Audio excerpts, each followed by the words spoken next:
Agroescuchas, el día de hoy vamos a hablar de cómo establecer microorganismos en el suelo y estrategias, porque en las últimas charlas que tuve con Rubén Velázquez está conmigo aquí, pues platicamos ahí con un productor de aguacate y pues fue bien interesante cuando Rubén empezó a platicar sobre el tema de que errores y ventajas y desventajas de un punto muy sencilla. Pero primero aquí está conmigo, como les comenté, el ingeniero Rubén Velázquez. ¿Cómo estás? Hola Tonatiuh, muy buenas tardes a todos, escuchas. Súper bien, contento aquí de compartir un poquito con ustedes lo que más o menos sabemos ahí en la parte de microorganismos, ¿no? Sí, claro, gracias Rubén. Y pues principalmente vamos a hablar sobre aciertos y desaciertos sobre el tema. Así es que no se despeguen. Esto es Agronauta.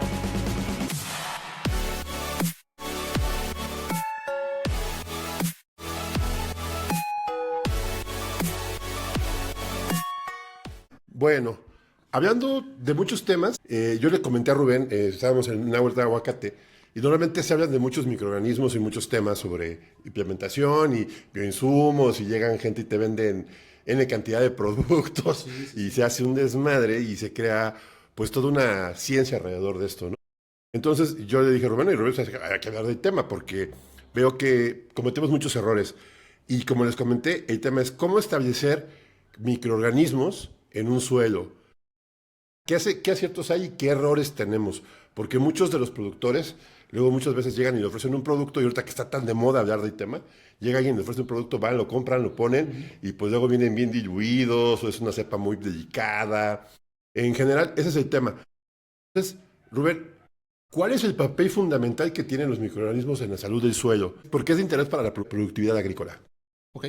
Bueno, básicamente yo creo que la primera es la parte de la fertilización en la parte del suelo. Mucho de la parte de los microorganismos que se utilizan hoy día en la parte agrícola, pues tienen que ver mucho con la parte de, son microorganismos que solubilizan fósforo, que solubilizan nitrógeno, la parte de la disponibilidad de la parte de nutrición principalmente. Y la otra, el efecto de la parte de bioestimulación que tienen hacia la planta, ¿no? Ya sea mayor enraizamiento, mayor brotación, mayor incidencia en la parte de la germinación. Pero sin duda, como bien comentabas, el tema es de que hoy día pues hay un desconocimiento total en la parte de microorganismos. Muchos, inclusive incluyéndome yo, pues venimos mucho de la parte de la industria química, ¿no? Y hemos volteado o nos regeneramos un poquito para trabajar hacia la parte de la industria microbiológica, pero de una u otra manera, tanto como técnicos como también como agricultores, pues a veces cometemos ciertos errorcillos que vale la pena recapitular ahorita acá, máxime ahorita que tuvimos la experiencia con un agricultor que está estableciendo este tipo de tecnologías en su campo para poder ayudarles a que se fomenten de manera pues, mucho más asertiva, ¿no?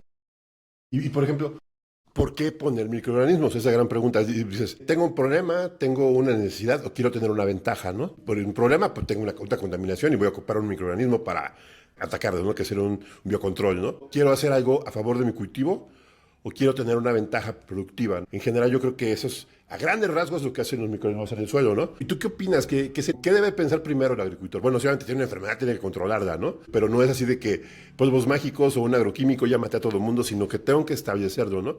¿Qué tendría que ver? ¿Qué estrategia debería seguir? Bueno, número uno, primero, entender que los microorganismos fueron los primeros que habitaron aquí en el suelo y en la tierra y que de una u otra manera la mayor cantidad tanto de bacterias, hongos y bichos pues están muy por debajo. Vemos mucha vida en la parte de arriba, pero toda la vida está en la parte del suelo. El suelo es un organismo vivo que tenemos que entender principalmente toda la parte de las interacciones que hay a nivel rizosférico para poder establecer también un mecanismo de control. Desafortunadamente la agricultura industrial pues lo que ha hecho es pues magnificar la parte de la producción a costa de suplir el tema de fertilidad en la parte del suelo, dañar también la parte del acaparable y de una u otra manera mucho manejo en la parte de cultivos que son, digamos, con baja rotación y de ahí que también los suelos los hemos venido degradando, ¿no? Yo creo que lo primero es entender que los bichos, número uno, llegaron ahí primero. Número dos, entender también qué tipo de cultivo, qué tipo de agricultura vas a tener. Si es una agricultura intensiva, si es una agricultura semi-intensiva, si son árboles también, y dependiendo también eso, qué es lo que quieras lograr. Y la otra, entender la parte del potencial productivo que tú vas a tener en tu cultivo. Llámese aguacate, llámese berries o llámese maíz. Pues de una u otra manera tenemos que empezar a hacer un tema de convivencia con toda la naturaleza que hay en el ambiente para que de una u otra manera se puedan establecer esos microorganismos en el suelo. En el caso de Streptomyces, caso de micorrizas, pues de una u otra manera a veces ya hay muchos microorganismos que son endófitos, que están ahí en el suelo, pero que desafortunadamente a veces con las malas prácticas agrícolas que hemos hecho, pues los hemos ido degradando, ¿no? Hemos ido cambiando eso. Entonces yo creo que lo primero sería eso, saber exactamente qué es lo que tenemos, qué vamos a producir y hacia dónde vamos a llevar nuestro cultivo, ¿no? Oye, y normalmente cuando queremos saber temas químicos, siempre pues, haces un análisis de suelo, ¿no? Y para análisis de microbiológicos tenías que hacer, pues ver qué tienes ahí, ¿no? Y a veces es un poco complicado porque mucha gente no cree en los estudios microbiológicos del suelo, ¿no? Y creo que sí es importante saber qué tienes, ¿no? Y qué ventajas te puede dar la microfauna que tienes ahí, todos los microorganismos que puedes tener, la diversidad. Existen desde estudios muy simples como separación, que los pones en caja Petri y todo esto, ¿no? Y más complejos ahorita con el tema de la metabolómica, ¿no? O sea que secuenciación genética, más o menos sabes qué tiene. Y ahí está trabajando mucho con inteligencia artificial para poder saber todo esto. Pero en sí el productor de a pie o el ingeniero que está encargado de un proceso, ¿qué le recomiendas que vea en la parte microbiológica? Tocas algo muy básico, que es la parte de lo que no se puede medir, como dicen, pues no se puede controlar. Y en el caso de los microorganismos, tanto fitobenéficos o fitopatológicos, pues también tenemos que saber exactamente qué es lo que contiene el suelo, ¿no? Regularmente a veces vemos que llegas a un cultivo de aguacate, a un cultivo de tomates, y ves que se empieza a poner triste la planta, pues ya automáticamente el ingeniero pues dice, no, pues es Fusarium, o es Rhizotonia, o es el complejo de toda la parte de hongos, pero específicamente qué es lo que tenemos. Entonces podemos partir desde algo muy básico, como es un análisis fitopatológico, que te diga exactamente qué es lo que tiene, y a partir de ahí ya empezar a establecer como un mecanismo de acción hacia la parte de qué productos podemos incorporar, o la otra de qué manera podemos ayudar a la fauna a la fauna que tenemos, a la fauna y la flora que tenemos ahí ya de manera nativa, para que crezca mucho más, ¿no? Dependiendo también el tipo de rol que tú quieras y dependiendo lo que tú quieras controlar en el suelo, ¿no? Oye, y bueno, entramos al tema más complejo que esto, ¿no? Ya cuando empiezas a querer establecer microorganismos que ya te dices, no, pues sabes que quiero alguien que me ayude con el nitrógeno, alguien que me ayude con el fósforo, alguien que me ayude a controlar nemátodos, alguien que me ayude a controlar fitium, ya empezamos a ver, ¿no? ¿Qué errores puede cometer tanto el técnico que la va a aplicar como el vendedor, como el productor? ¿Qué has visto tú en campo, Rubén? Porque sé que eso es día a día tuyo. Ok. Número uno, a lo que nos enfrentamos es la parte de la desinformación por parte del técnico y también a veces por parte del agricultor, aunque ya no generalizo, y hay mucha gente que se está metiendo mucho de lleno en esto y creo que nos está ayudando mucho. Pero yo creo que el principal problema es la parte del desconocimiento que hay de los microorganismos. Segundo, es la parte de entender que los microorganismos son semillas. Entonces estamos trabajando con seres vivos que de una u otra manera necesitamos también un tema de control de calidad. Entonces el problema es de que a veces hoy día, bendito México, hay mucho problema de la parte, si en la parte química hay mucho problema de la parte de productos piratas o productos con fuera de registro. En la parte de biológicos pues también tenemos muchos productos de traspatio que no tienen la calidad cada batch. Entonces también no revisamos la parte de calidad. Y eso también puede tener algunas incompatibilidades dentro de la parte de algunos consorcios que se están utilizando. Y la otra, no utilizar las cepas específicas para el control de cierta enfermedad. Yo creo que partiríamos de lo básico, del análisis fitopatológico para saber exactamente qué tenemos y con qué lo vamos a controlar. Y la otra, ver que el producto que estemos utilizando sea un producto pues realmente que cumpla con la normativa para poder utilizar y establecer en ese tipo de cultivo, en ese tipo de suelo y para lo que lo vayas a utilizar, ¿no? Sí, y también me platicaste que ha habido temas de enfermedades, ¿no? Que a veces por querer hacer un bien o querer meter un producto, a veces dices, no, pues le voy a picar tal cosa, ¿no? O sea, quiero meter, no sé, lixiviados de humus de lombriz, ácidos húmicos, fúlbicos, quiero meter una composta, pero a veces viene contaminado o sin una calidad adecuada, creo que es importante saberlo, y eso ha provocado problemas, ¿no? Y podrá provocar problemas sin saber qué es lo que estamos aplicando. ¿Qué tan común es esto, Rubén? ¿Y qué ha pasado? En México se ha venido dando mucho, más en la parte sureste, sin hablar de ninguna marca específica, pero sí se ha dado muchos productos que a veces que se producen en la parte de traspatio, productos que no tienen la normativa o la regularidad.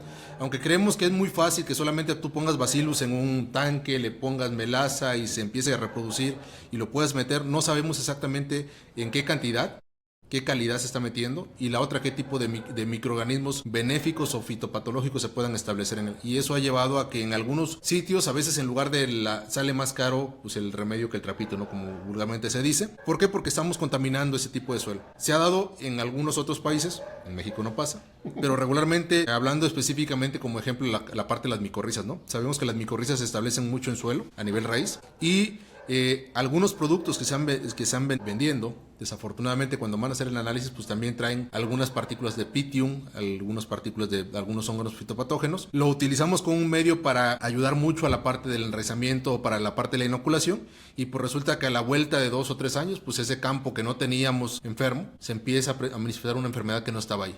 Entonces, ¿por qué? Por un tema de falta de regulación, falta de conocimiento de lo que estamos estableciendo. Eso solamente hablando de la parte micorriza. Hablando de la parte de otros microorganismos que se han estado estableciendo, nos hemos topado casos que regularmente en algunos cultivos de tomate también, que se utilizan productos para la parte de nemátodos, pues a veces resulta que también vienen contaminados, ¿no? No son todos, pero sí es importante saber y establecer la parte de controles de calidad, dependiendo del tipo de laboratorio que estés utilizando, dependiendo de la empresa también que vayas a incorporar en tu cultivo, para que realmente puedas ver las diferencias que hay. Siempre hemos dicho que hay de chile, de mole y de pozole, igual aquí en la parte de microorganismos hay de todos, para todos los gustos y para todos los presupuestos, pero sí es importante que cuidemos la parte del insumo más esencial que tiene el agricultor, que es la parte del suelo, ¿no? Oye, Rubén, y entonces, ¿qué factores ambientales y de desarrollo son los que influyen directamente en el fracaso? O, por ejemplo, si lo ponemos en época de lluvia, de secas, si lo ponemos en un suelo muy arcilloso, muy arenoso, supongo que eso todo tiene que ver, ¿no? Y creo que aquí principalmente es conocer el cultivo y la zona donde estamos produciendo. En base a tu experiencia, ¿qué has visto qué recomiendas a la gente para que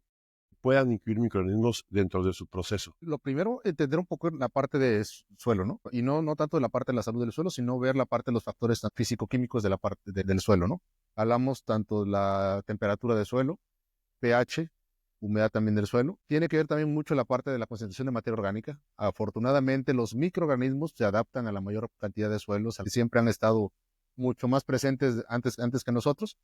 Son muy adaptables, pero sí es importante conocer al menos los factores tanto climáticos de suelo, que se oye medio difícil hablar de clima en la parte de la rizosfera, pero básicamente conductividad eléctrica, pH, materia orgánica, acidez, para que de una u otra manera se puedan establecer mejor los microorganismos, ¿no? Sí, claro. Y creo que también es importante, o sea, tienes que conocer bien el medio, ¿no? Pero ¿qué tanto tú seleccionas la cepa? Pues hablamos de muchos tipos de microorganismos, ¿no? Por ejemplo, he sabido de Bacillus subtilis, ¿no? Hablamos de diferentes cepas, ¿no? Y hay unas cepas que trabajan mejor en ciertas zonas, otras que son muy adaptables, otras que tienen ciertas características, por ejemplo, también Streptomyces, ¿no? Que hay cepas muy específicas, incluso las mismas que están en el suelo podría ser una estrategia para poder hacerlos más, favorecerlos, ¿no? En este caso, ¿qué debería tener presente el técnico? El técnico, número uno, pues, dependiendo de la parte de la estrategia. Hay una compañía aquí en México que se dedica mucho a, inclusive lo que hacían las análisis de suelo metagenómico. Luego reproducían los microorganismos y te entregaban los microorganismos también, que fue un caso de éxito muy... Solena, ya lo estuvimos aquí en el... Sí, en la parte de Solena ahí con Irving. Irving, saludos ahí por donde andes. Dependiendo también, la mayor parte de las cepas, ya diría que hay, son muy plásticas. ¿Y qué significa eso? Que se adaptan a la mayor cantidad de los suelos. El tema es de que a veces solamente nos quedamos solamente en el género, ¿no? Solamente, pues es Bacillus subtilis, sí, pero la cepa específica, que es el apodo, es el otro apellido, pues es la parte dependiendo de qué tipo de plasticidad vaya a tener, la LPBC1, la Q2, dependiendo del tipo de cepa, es el producto comercial que se está utilizando. Y habla también el tema de la adaptación de ese suelo. Un ejemplo, la LPBC1 de un Bacillus subtilis de una empresa también mexicana que se dedica a producir un producto, pues esa ya tiene como 22 años en el mercado, se ha adaptado muy bien a la parte de los suelos. ¿Los que empiezan con B y acaban ayer? Bueno, con B y termina con R, y luego la otra que él empieza con L y termina con A también, Okay. Están ahí en La Piedad. Bueno, ellos también se dedican mucho a trabajar mucho sobre la parte de Bacillus, que es una de las cepas pues, más plásticas que se investigó en la parte del CIBESTAB, y es la que más se ha adaptado. Y el problema es de que, digo, hoy día pues ya hay mucha gente produciendo microorganismos a nivel traspatio, e inclusive te encuentras muchos cursos de gente que no produce tu Bacillus, produce tu Azospirillum aquí dentro de casa. No está mal, el tema es cómo asegurar la parte de la calidad. Estas empresas que las que estamos hablando, tanto Bayer, la Pisa, la Alemán, pues de una u otra manera pues se dedican mucho a la parte de producción, mejorando la parte de procesos de calidad. Hemos encontrado empresas que tienen hasta 16 procesos de calidad en el momento de la parte de su proceso, antes de entregar un producto comercial. Entonces, eso es lo que tenemos que cuidar mucho, la parte de cuál es el proceso de producción, fermentación y qué te están entregando, ¿no? Como decíamos, trabajamos con microorganismos que son agentes biológicos, seres vivos, que de una u otra manera pues requieren ese tipo de cuidado como si fuera una semilla. Y nadie va a sembrar una semilla de tomate que la traes guardada en la guantera o que está en un estante donde le están pegando todo el sol. Tenemos que entender la vida útil también de esos microorganismos o de esos productos ya formulados, pues no es lo mismo que un producto químico. Desafortunadamente la regulación aquí en México es muy extensa y te permite esa ventana donde hay productos a base de Azospirillum que te dicen que son 2 años de vida en aquel, cuando sabemos que la cepa, pues no, cualquier cepa o cualquier microorganismo a base de Azospirillum, pues no dura más allá de 9 meses, siempre y cuando tenga las condiciones de refrigeración adecuadas. Y hoy día, muchos de los que vendemos microorganismos, pues ni siquiera tienen las condiciones de transporte, almacenamiento, para poder vender ese tipo de cepas. Afortunadamente, hay por ahí garbanzos de libra donde dices que a veces hay productos a base de consorcios o algún tipo de microorganismos que de alguna otra manera sí funcionan. Porque al suelo desafortunadamente le hemos venido degradando y le hemos pedido pegando que el suelo es muy, muy noble. Lo poco que le apliques te lo va a devolver. Entonces, de una u otra manera sí funciona, pero sí, yo les diría que hay que centrarse mucho en la parte de los procesos, la parte de calidad, ver la parte de registros y cuidar mucho también el tema de los productos. Estas empresas pues dedican mucho tiempo a la parte de investigación, desarrollo comercial, que tiene al final de cuentas su peso, ¿no? Pero también digo, hallar protocolos, ¿no? Y protocolos que a veces para registrarlos ante la entidad mexicana que es COFEPRIS, pues te piden cierto, ¿no? Sí, así. Para asegurarlo.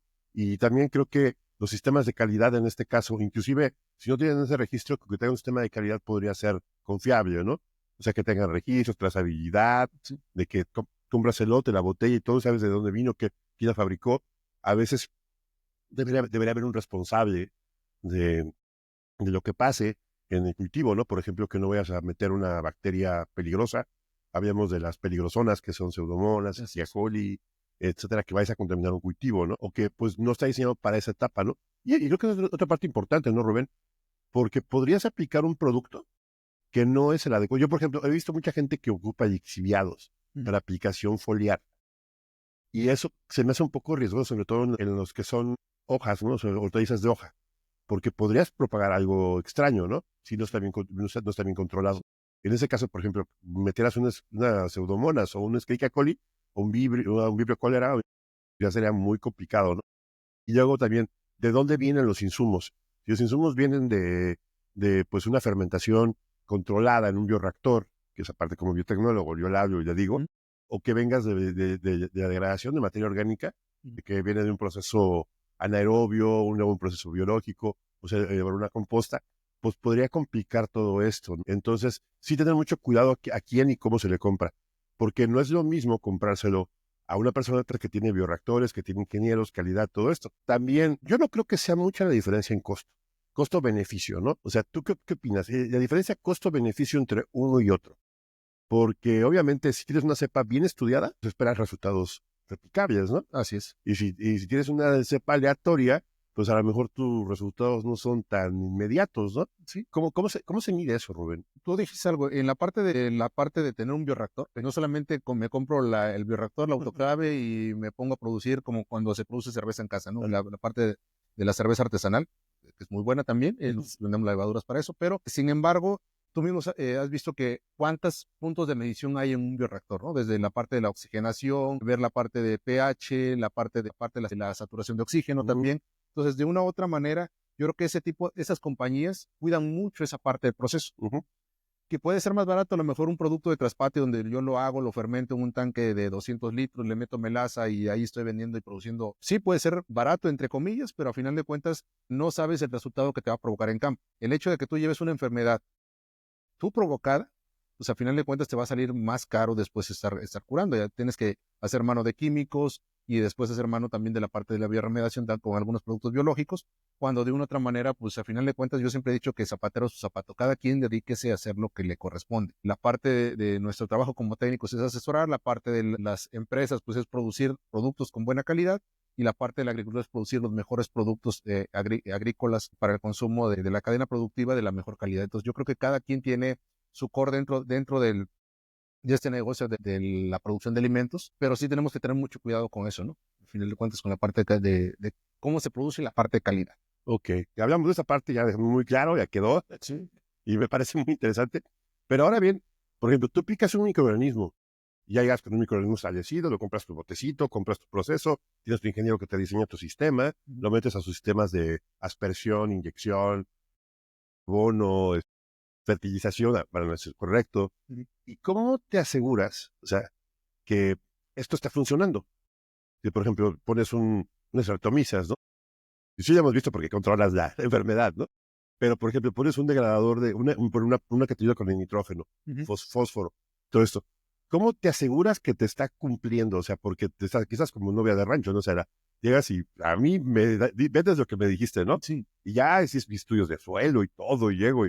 ¿Cómo te puedes asegurar que tienes, pues obviamente, rendimiento, pero entre más cercano a la aplicación, pues sería muy interesante que lo supieras. ¿Qué formas hay de identificarlo, Rubén? ¿Cómo lo...? A nivel de agricultor de campo, a nivel técnico de campo, que prácticamente tienes que andar caminando en el surco, entender primero qué es lo que hace cada microorganismo, ¿no? Ajá. Viendo el tipo de microorganismo que establezca en el suelo, pues tú vas a tener un efecto. Y la mayor parte de los microorganismos nos olvidamos de que tienes un efecto de bioestimulación, mayor producción de raíces, mayor cantidad de brotes, y lo vas a ver en un tema de incremento en la parte productiva, básicamente. La otra, mayor sanidad también en la parte de las plantas y una reducción en costos en la parte de químicos. Digamos eso así, sin solamente caminando. Ya a otro nivel, pues puedes sacar tu análisis de fitopatología para poder ver cómo se está estableciendo un microorganismo. Tú vas a tener un antes y un después. Antes de la aplicación vas a tener curvas de crecimiento también, y vas a ver también la parte de las curvas de degradación también de algunos bichos que te estaban haciendo algún efecto, y yo creo que eso también te va a dar la pauta de cómo se están estableciendo. Y la otra, pues el efecto de bioestimulación. La otra, algo que también pues viene haciendo la gente solena, pues es la parte de metagenómica, ¿no? Ya marcadores moleculares específicamente de alguna cepa, nosotros lo hemos hecho para poder ya con análisis de suelo saber exactamente que nuestra cepa se está estableciendo en el suelo y de qué manera va creciendo. Que eso ya digamos que es ya un top que se está utilizando. No es abierto para todos, pero sí ya se ha venido trabajando, y yo creo que el futuro de la agricultura pues va hacia eso, ¿no? Sí, porque antes de la pandemia hablábamos de PCR, y el PCR es complicado, era muy caro y complicado. Después de la pandemia nos dejó toda la tecnología, se abarató y todo esto. Y los marcadores, pues son eso, es un PCR. O sea, un PCR, marcador molecular, sabes bien qué banda aparece, y si lo tienes ahí, sabes que lo tienes, ¿no? Obviamente requieres un buen muestreo. Creo que el primer reto, ¿no? Sí. Buen muestreo, que siempre se nos olvida. Así es. Y recordemos, hay una norma, es el básico 1, y siempre se olvida un buen muestreo, ¿no? Muestrear bien, tenerlo, ponerlo en el piso, o sea, ponerlo en el piso, y luego hacer el proceso de obtención de saber, desde, como dices tu microbiología, análisis hasta metagenómica, ya meter una base de datos, y no sé qué tan sencillo es hacer, ¿no? Podría ser tan complicado o tan sencillo. Y a veces hasta el mismo te das cuenta, ¿no? De que la planta lo tiene, ¿no? Ya no tiene que hacer un análisis, ¿no? Sí, te digo, dependiendo del presupuesto lo que se va a hacer, pero regularmente lo que haces, pues, acuérdense que la agricultura, o acordemos de que la agricultura, pues es mucha actividad de ver y probar.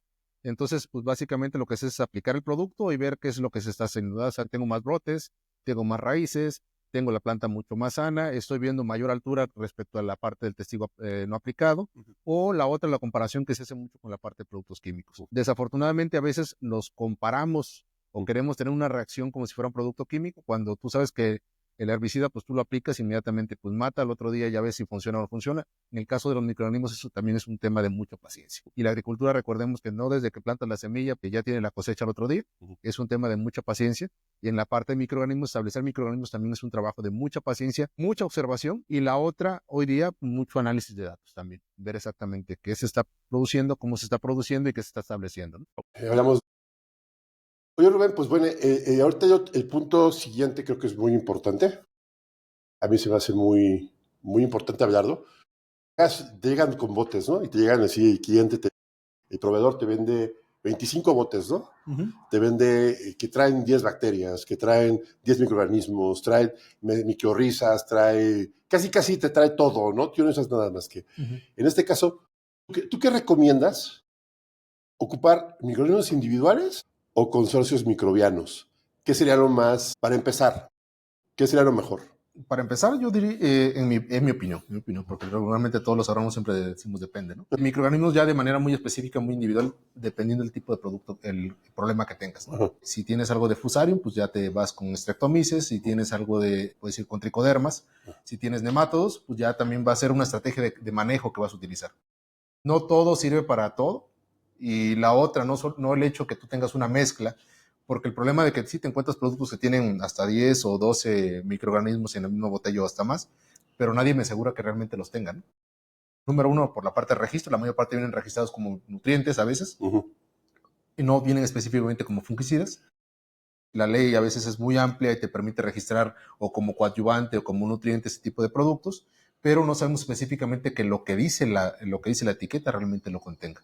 Entonces ahora sí irte mejor con productos o casas ya conocidas que sabes que de una otra manera lo respalda la parte de investigación y desarrollo y la parte de desarrollo de campo, ¿no? Ok, sí, esa parte me parece muy interesante, que tú puedas tener un buen medio de establecimiento, y a veces cuando es una etiqueta, y yo he visto que tú lo has hecho, te dicen, no, pues 10 a la menos 23 en concentración, pues eso no es nada, ¿no? Y unos te dicen 10 a la 6. Sí, 10 a la 6. No, no lo mismo a veces que dices uno, oye, 1 por 10 a la 6, 1 por 10 a la 9. Ahí yo creo que eso va a ser un tema de otro podcast, pero sí tenemos que ver mucho la diferencia en la parte de las concentraciones. Si eso es por unidades formadas de colonia por gramo, unidades formadas de colonia por kilo, entonces ya es un mundo de diferencia también cuando tú entregas un producto con 2 por 10 a la 6, ¿no? Por decir. Son diferencias muy abismales. A veces dices, bueno, la diferencia son dos ceros, dos ceros a veces son 2 millones de colonias o 3 millones de colonias. Entonces yo creo que ahí hay muchas diferencias, y a veces en la parte química, cuando estás hablando de mililitros o litros por hectárea, te confundes. Ahora en el caso de microorganismos que estás hablando de UFCs por mililitro, por hectárea o por planta, pues también hay mucha diferencia. En el caso de micorriza regularmente las concentraciones o las dosificaciones se hacen en esporas por planta. La mayor parte de las recomendaciones vienen por gramos por hectárea. Entonces sí hay una diferencia mucho en la parte de cómo se establecen. Y la otra también si son esporas o si son propágulos, yo creo que hay una gran diferencia. La principal pues es la parte de vida de anaquel. A veces entonces, bueno, sí me estás entregando un producto mucho más económico a base de propágulos con mayor concentración, pero con menos vida de anaquel. La diferencia de un producto a lo mejor viene más concentrado con esporas, donde sabemos que el establecimiento a lo mejor es un poquito más lento, pero sabemos que la concentración es la que está en la etiqueta, ¿no? Sí, yo me acuerdo mucho que se manejaba mucho sobre el tema de inóculos fermentativos. Manejábamos unidades de formadores de colonia viables. Eso lo hacen en los bioreactores enormes. Así o sea, es. si tú me entregas, por ejemplo, 5 por 10 a la 6, ¿no? Y realmente yo te aseguro por contrato que tengo 3 por 10 a la 6. O sea, la mitad. De los que vas a aventarle, la mitad van a sobrevivir. Te doy más, o sea. Así es. Y puede ser. Y creo que ese tema sería importante. Unidades formadores de colonia viables. Y eso depende mucho, porque, por ejemplo, si yo y aquí es un tema que pues, me gustaría platicar contigo, porque si yo le aviento 10 millones y se quedan 500 y de 3,000, o sea, 9.5 millones están muriendo. O sea, o no se adaptan, o hacen su papel, pero no se establecen, y esas 500,000 quedan, se adaptan. Además que hay otro punto bien importante, que también los microorganismos pueden adaptarse de muchos tipos de formas. Hablamos desde adaptaciones bioquímicas, que encuentren el medio adecuado, que encuentren su nicho, porque a lo mejor esto es una vecindad de muchos niveles. Dice, aquí me gustó, y aquí me crezco, y aquí empiezo, y empiezan a propagarse. O la otra es que definitivamente no sean compatibles con tu suelo, y te das cuenta hasta mucho tiempo después, ¿no? Sí, así es. Entonces creo que sí es importante ir viendo este tema, ¿no? De qué tan viable es un cultivo, ¿no? O qué tan viable sería que se establezca en el suelo, ¿no? Sí, va a depender a veces, como tú bien comentas, muchas veces la concentración que trae el frasco, lo que trae el producto, una vez ya que lo diluyes en el agua y lo aplicas, pues regularmente se van a ir reduciendo también de manera natural, ¿no? A final de cuentas, tú en la rizósfera tú vas a tener conviviendo tricodermas, bacillus, streptomyces, todo el grupo, y a veces de ahí te agarras cuando vendes consorcios de que pues traes un poco de todo, pero a final de cuentas cada microorganismo va a agarrar su nicho o su pedacito en la raíz para poderse establecer. Y lo interesante aquí es que en ese consorcio, en ese agrupamiento de fuerzas dentro de la parte de la raíz, pues de una u otra manera cada microorganismo tiene un modo de acción diferente, y es lo que tenemos que entender, que si viene un nemátodo, pues Tricoderma lo va a atacar, que si viene algún bacillus, el mismo nemátodo, el bacillus va a generar algunos exudados que también tienen un efecto también nematicida, y aquí lo importante es que todos se unen para combatir a los bichos malos o a los microorganismos malos y generar la parte de la raíz. Eso va a ser a partir de que un intercambio de que la raíz genera los exudados para que los microorganismos vengan, sean llamados por la parte de la raíz y ellos empiecen a proteger la raíz. Pero sí es importante en la parte del establecimiento saber exactamente pues qué es lo que estás aplicando, conocer un poquito matemática básica para saber la parte de las concentraciones que estás aplicando, y ya hoy día ya hay tablas de establecimiento mínimo, o sea, cuánto mínimo de bacterias, cuánto mínimo de hongos se necesitan para que se puedan establecer en la parte del suelo y saber esas bases. Yo creo que se las podemos postear después a los agronautas. Oye, ¿eso es empírico o es estudiado? No, es estudiado, completamente estudiado, sí. Aquí en México hay varias gente que se ha dedicado a esto y están ya bien establecidos todos estos parámetros, ¿no? Sí, y es interesante porque, imagínate, ahora estamos, yo diría que, ya que te he ido a platicar y que estoy un poco del tema, veo que estamos en pañales, estamos empezando el tema, porque imagínate toda la cantidad de conocimiento que se va a generar alrededor de esto, ¿no? O sea, imagínate empezar a hablar de moléculas, empezar a hablar de adaptación, empezar a hablar de temas de nuevas especies, de consensos microbianos. Creo que es lo más complejo. O sea, ¿sí? Si tú manejas, yo me acuerdo que cuando hacíamos fermentaciones de un solo microorganismo, pues está bien, pero le metías el segundo y no, hombre, aquello era muy difícil porque ibas viendo competencia, coadyuvancia, etcétera. Mi maestra de bioquímica me debe estar odiando por los términos que estoy usando.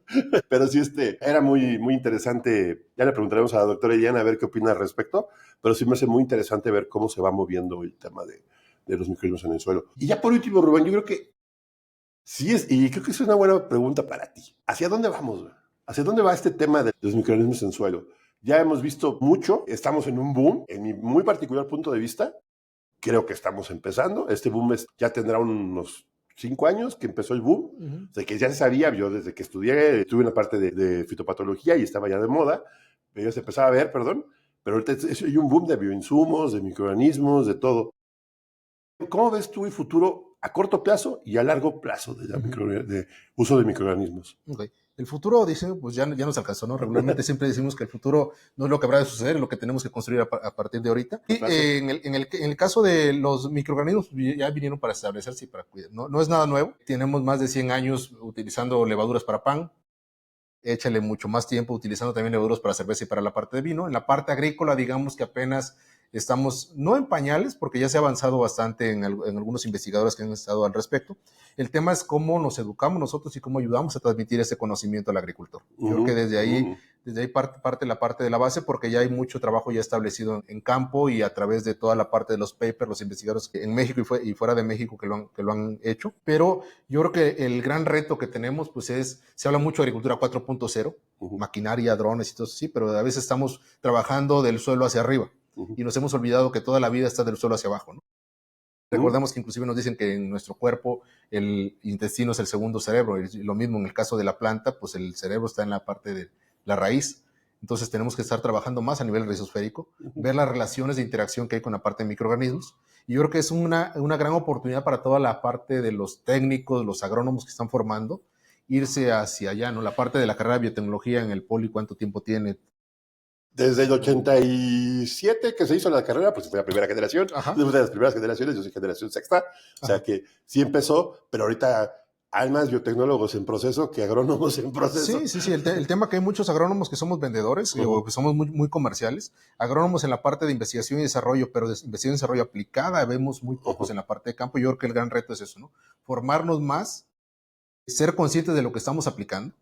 Ser conscientes también de que estamos trabajando con con microorganismos vivos también y que estamos trabajando con la parte del insumo más importante que tiene el agricultor y que tenemos aquí en la tierra, que es la parte del suelo, ¿no? Entonces tenemos que coadyuvar a eso de una u otra manera. En el caso de, poniendo un ejemplo, haciendo un estudio previo que por ahí hizo una casa de investigación en la parte de mercados, se veían que hace 6 años solamente había 750 registros en México en la parte de bioinsumos, específicamente en la parte de biocontrol.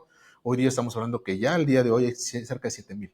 Wow. Entonces imagínate, hay un montón de oferta allá afuera y la otra, eso mismo está bombardeando el agricultor. De que sí queremos voltear mucho, ya tenemos el corazón más verde, queremos ya, a veces satanizamos la parte química, siempre decía, lo que queremos hacer es un tema de convivencia, pero se llama manejo biorracional. Y aparte es un establecimiento de estrategias para poder solventar eso. Los químicos no los vas a quitar de la noche a la mañana. No. Tenemos que convivir con ellos, pero sí saber exactamente cómo establecerlos, qué programa vas a utilizar y la otra hacia dónde quieres llevar tu agricultura. Estamos hablando de la agricultura 4.0 es un cambio de mindset. En la parte de microorganismos también es un cambio de manejo principalmente, porque estamos hablando de un tema de, más que nada de conocimiento, pero más que nada son cambio de estrategias de manejo en la parte de suelo. Mover el suelo, establecer consorcios microbianos, tratar de establecer ciertas bacterias que te van a generar algún tipo de, si tienes fósforo establecido, qué microorganismos vas a utilizar para que se solubilice el fósforo, qué efecto vas a tener en la planta y trabajar mucho a nivel fisiológico. Yo creo que las grandes áreas de oportunidad que vamos a tener mucho es trabajar a nivel fisiológico en la parte de la planta. Ya no es de que si yo quiero, si puedo, si lo que veo es específicamente en qué etapa fisiológica está la planta y cuándo lo debo de aplicar para tener un efecto. Sí, y de aquí, por ejemplo, detecto varios temas. Primero, de pasar de la microbiología agrícola industrial a la biotecnología agrícola industrial aplicada. Y luego veo que también estás hablando ya de la aplicación, selección de pruebas, la producción, todo lo que conlleva. Y aquí el especialista agrícola del campo debe tener muchas herramientas nuevas. Llenar su arsenal de la microbiología industrial agrícola, la metagenómica, mínimo tenerla en mente, ¿no? O sea, y saber hacer análisis de suelo, interpretarlos, tener bien a la mano las diluciones y tu arsenal de productos que vas a ocupar.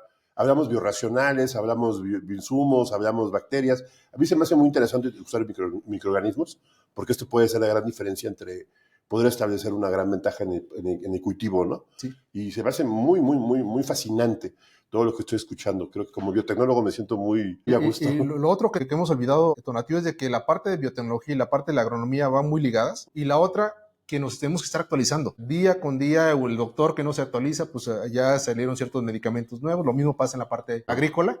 Yo creo que a veces estudiamos agronomía, la gente pues que no nos gustaban las matemáticas o creíamos que era algo fácil, y igual la parte de biotecnología. Sin embargo, yo creo que hoy día son las dos ramas que es más, bueno, otras más, pero específicamente son las que más actualización tienes que tener. Claro. Entonces, por lo tanto, no solamente es hoy día con inteligencia artificial, pues el que no, antes decíamos, bueno, el que no sepa inglés es analfabeto, ahorita el que no sepa inteligencia artificial, yo creo que también nos estamos aislando, nos estamos dejando a un lado, pero sí tenemos que estarnos actualizando todo lo que está pasando a nivel suelo, lo que está pasando con la parte de la salud, escuchar podcasts, leer libros, establecer pruebas.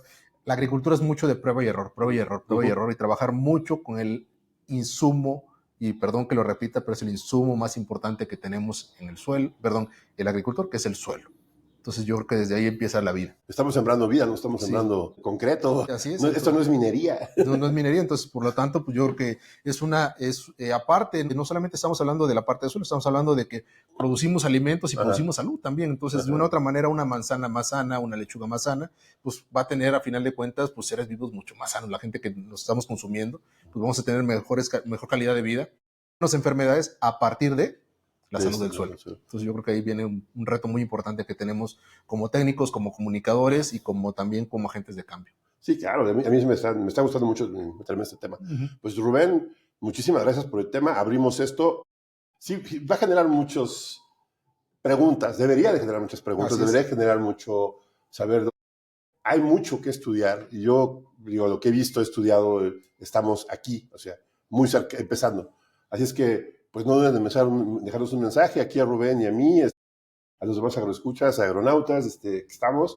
Pues gracias Rubén por esta gran charla. La verdad es, desde que te voy a hablar de que estábamos en esa huerta, digo, ¿cómo te puedes hacer una estrategia? ¿Qué errores hay? Y aunque no fuimos tan específicos, para mi punto de vista, sí creo que dimos una revolcadita de lo que tienen que aprender, ¿no?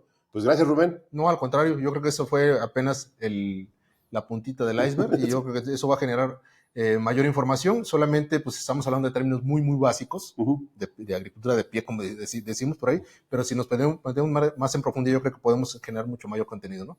Gracias. Gracias a todos. Hasta luego. Hasta luego. Chao. Si te gustó este episodio, no olvides calificarlo con 5 estrellas o darnos una manita arriba. Tu reseña en Spotify o YouTube nos ayuda muchísimo. También puedes mandarnos un mensaje con tus comentarios o preguntas. Pero lo más importante, compártelo. Así más personas pueden unirse a esta conversación sobre agricultura y tecnología. Puedes escribirnos directamente a agronauta.io o seguirnos en nuestras redes sociales, YouTube, Facebook, Instagram y TikTok como agronauta.io. Nos vemos en el próximo episodio.